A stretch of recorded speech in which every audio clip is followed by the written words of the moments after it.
السلام علیکم ناظرین۔ ایران میں رسم ہے کہ 7ویں محرم کو کربلا کے چھوٹے باب الحوائج حضرت علی عسکر کے دروازے پر حاضر ہوتے ہیں اور اس طفل شہید کے مصائب پڑھتے ہیں۔ وہ شہید جو بظاہر تو بہت چھوٹے ہیں لیکن علی عسکر کی شہادت اہل بیت کے سینوں پر ایک زخم ہے۔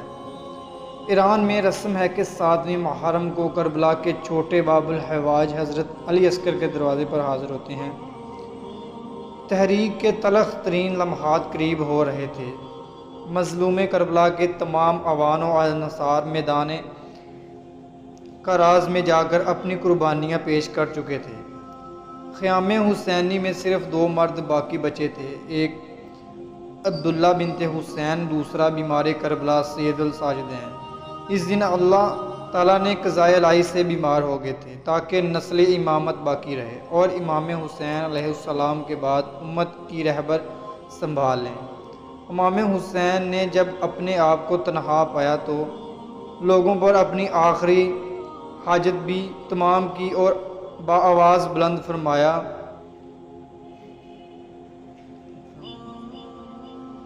کیا کوئی مدافع ہے جو حرم رسول پاک کا دفاع کرے اور آپ کی حفاظت کرے؟ کیا کوئی یکتا پرست ہے جو خدا کا خوف کرے اور ہماری مدد کو آئے؟ کیا ہے کوئی فریاد درس جو خدا کے لیے ہماری نصرت کرے؟ کیا ہے کوئی جو خدا کی رضا اور رضوان کی خاطر ہماری مدد و نصرت کو آئے؟ امام علیہ السلام کی صدائے استغاثہ جب خیموں میں پہنچی تو بیبیاں سمجھ گئیں کہ امام علیہ السلام تنہا رہ گئے ہیں۔ خیام سے گریہ و بکا کی صدائیں بلند ہوئیں۔ امام علیہ السلام نے خیموں کی جانب رخ کیا تاکہ بیبیاں آپ کو دیکھ کر کسی حد تک مطمئن ہو جائیں۔ اسی اثناء میں امام علیہ السلام کی 6 ماہ فرزند حضرت عبداللہ بن حسین جو علی عسکر کے نام سے مشہور ہیں، پیاس کی شدت سے رونے لگے۔ علی عسکر شیر خوار طفیل تھے جن کی پیاس بجھانے کے لیے نہ تو خیموں میں پانی تھا اور نہ ہی ان کی والدہ رباب کے سینے میں دودھ تھا جو ان کو پلایا جائے۔ امام نے علی عسکر کے رونے کی آواز سنی، انہیں گود میں لیا اور دشمن کی طرف چل پڑے۔ دشمنوں کے سامنے کھڑے ہو کر فرمایا، اے قوم، اے لوگو، اگر تم مجھے پر رحم نہیں کرتے تو اس طفل پر رحم کرو۔ کیا نہیں دیکھ رہے ہو کہ پیاس کی وجہ سے کیسے تڑپ رہا ہے؟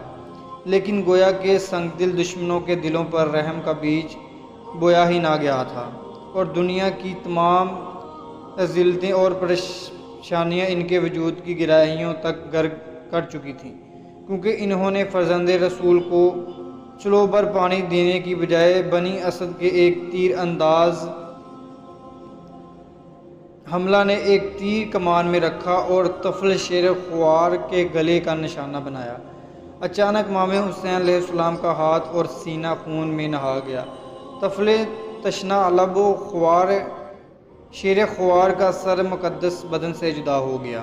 امام نے علی عسکر کا خون ہاتھوں میں لیا اور آسمان کی طرف پھینکا اور فرمایا، اس مصیبت کا تحمل میرے لیے آسان ہے کیونکہ خدا اسے دیکھ رہا ہے۔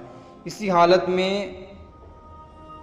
حسین بن تمیم نے ایک تیر پھینکا جو امام حسین علیہ السلام کے لبوں پر بیٹھ گیا اور آپ کے ہونٹوں سے خون جاری ہوا اور آپ نے آسمان کی طرف رخ کیا اور بارگاہ خداوندی میں عرض کیا، میں تیری بارگاہ میں شکایت کرتا ہوں ان تمام مظالم کی جو اس قوم نے میرے اور میرے خاندان اور بھائیوں پر روا رکھے ہیں۔